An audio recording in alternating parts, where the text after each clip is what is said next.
The most common debate among Formula 1 fans is centered around who the greatest driver of all time is, gelling together different eras, different driving styles, competition, you name it, to try and decipher who over the last 70 years was actually the greatest. And hey, whilst it's a fun topic to discuss, right up until you have someone suggesting that Lance Stroll is a great driver, it's a more realistic and fair proposition to ask instead who were the best drivers of the decade. So in this series, in no particular order, we'll be seeking out the best 10 drivers of each decade. Now for a little bit of a disclaimer, these aren't rankings as such, these are just the best 10 drivers from each decade of racing. So don't get mouthy if, to hell with it, trying to reason with some of these hockey pucks on YouTube is a lost cause. So we'll start off with Luigi Musso. This deeply religious Italian was known for the fierce rivalry between himself and two Englishmen. And though he would only achieve one win by virtue of handing his car over to Fangio mid-race, he did achieve a slew of podiums and always achieved respectable results, so long as the engineering in his car did not remember it was Italian. The press perhaps did their best to stir the pasta between Musso and his fellow competitors, and unfortunately he was taken too soon following a crash at the French Grand Prix, chasing the money after being in debt for quite a while. But he nevertheless did demonstrate his ability. Next up we have...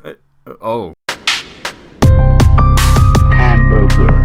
Yeah, he was a big lad. Jose Froilan Gonzalez always lived in the shadow of his fellow countrymen, but nevertheless demonstrated his ability behind the wheel, even if he was generously proportioned. Nicknamed the Pampas Bull, Gonzalez stunned everybody to beat Alberto Ascari at Silverstone in 1951 to win the British Grand Prix, becoming Ferrari's first Grand Prix winner, completely burning the competition. But despite his abilities behind the wheel, Gonzalez never raced a full season of Formula 1. The most he ever did in a season was in 1954, where he would finish second in the championship, ahead of his teammate Mike Hawthorn, who did complete all the rounds, or at least the ones that counted. It does make one wonder what could have been had Gonzalez contested a full championship. Peter Collins was one of the Englishmen who had a rivalry with the aforementioned Musso. He was also not particularly savvy when it came to the technical knowledge of the car. He generally allowed his engineers to set the car up for him, and he would just go out there and make the most of it, using his skill and naive bravado. Signed with Ferrari at the start of the 56th season, Collins established himself as a firm member of the Ferrari team, not just for his efforts as a driver, but also as a man. In the final Grand Prix of the 56th season, Collins was en route to becoming the first British world champion when he handed his car over to Fangio after the Argentine suffered a steering arm failure. Fangio would go on to gain enough points to take the title, but Collins would be left in third place, perhaps wondering what would have happened had he gone for glory. Enzo Ferrari and Fangio lauded him for his selfless act, and after the death of Enzo's son Dino, Collins was treated as a member of the Ferrari family as Enzo sought solace. Collins' speed was evident throughout his career, until his unfortunate death, but not before he stood atop the podium at his home Grand Prix at Silverstone.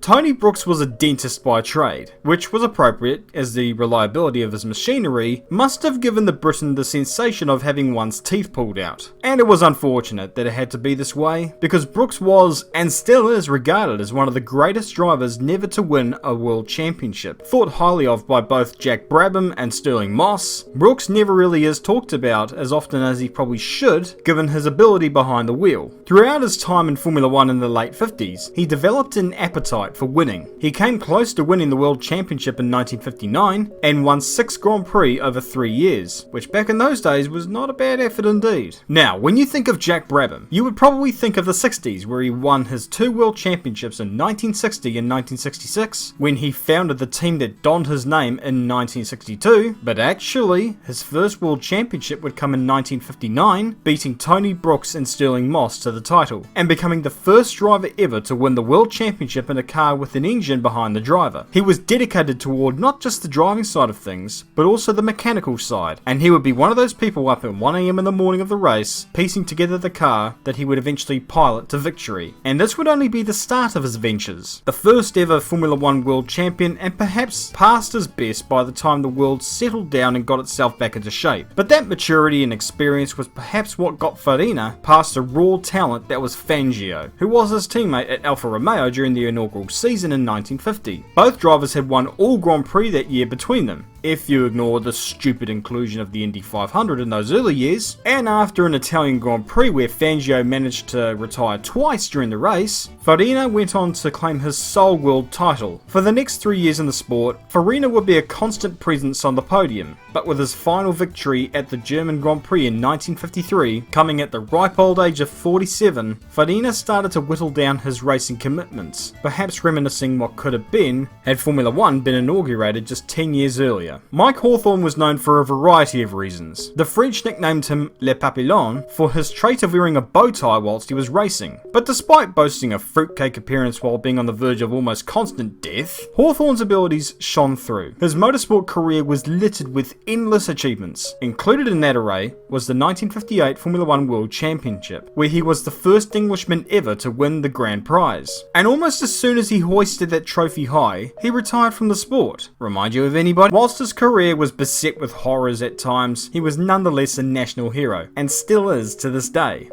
I think. Alberto Ascari may have had the face of a warthog, but his ability behind the wheel was nigh unrivaled back in the early 1950s. Ascari drove with finesse, a precision which made him one of the safest drivers at the time, which admittingly is a little bit un-Italian, but it was what carried him to his world titles in both 1952 and 1953. And as hard as it may seem to believe, Ascari remains to this day to be the last Italian to win the Formula 1 World Championship. Enzo Ferrari said of Ascari, when leading, he cannot easily be overtaken. Indeed, it was virtually impossible to overtake him. The only other driver I could think of that possesses the same kind of traits is this guy.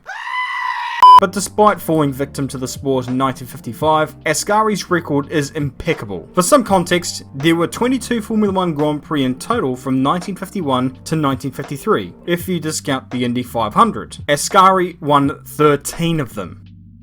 Mustard. It's an absolute travesty that Stirling Moss never won the World Championship. With a total of 16 wins over his Grand Prix career and a lot more besides the Formula 1 category, Moss was used as a benchmark for drivers all over, being a particular favourite with the Silver Arrows team. Moss's gentlemanly ways perhaps cost him the 1958 title, almost handing it to Hawthorn on a silver platter, but throughout the 50s he was one of only few people that could muster a challenge toward Fangio. Some great performances include the British Grand Prix at Aintree in 1955, or the Monaco Grand Prix in 1961, where he annihilated the field over the 100-lap distance. Perhaps the greatest all-round driver the world had ever seen, Moss's legacy in the sport is still felt to this day.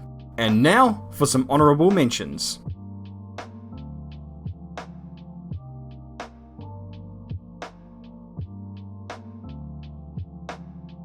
The very name Fangio is synonymous with speed, and is not without reason. Fangio won the World Championship in 1951, 54, 55, 56, and 57, winning with 4 different teams being Alfa Romeo, Ferrari, Mercedes-Benz, and Maserati. He won over 46% of the Formula 1 races he started and asserted a dominance over the field which, back in those times, was extraordinary. You want an example of his skill? I'll give you one. The 1957 German Grand Prix. By lap 13, Fangio had already established a half-a-minute buffer over Hawthorn and Collins as he came in for his pit stop. The Ferraris of Hawthorn and Collins were unlikely to make a pit stop during this race, so Fangio had to rely on the efficiency of the pit stop to make sure he was still in the running. But the pit stop was a disaster. Blunders during the pit stop meant that Fangio rejoined 48 seconds behind Collins, who was in second place. But over the next 10 laps, Fangio broke the record 9 times, going over 8 seconds faster than his own pole position time and taking nearly 16 seconds off Hawthorn's lead on the first lap alone. Fangio would eventually overtake Hawthorn and win the race. Described as one of the greatest performances in a Grand Prix ever, it sums up everything one needs to know about Fangio the driver. So, didn't see anyone on here that you thought should have been? You know the drill, comment below with your thoughts. Just keep it respectful, be wholesome, don't be a marnus, and as always, I'll see you all later.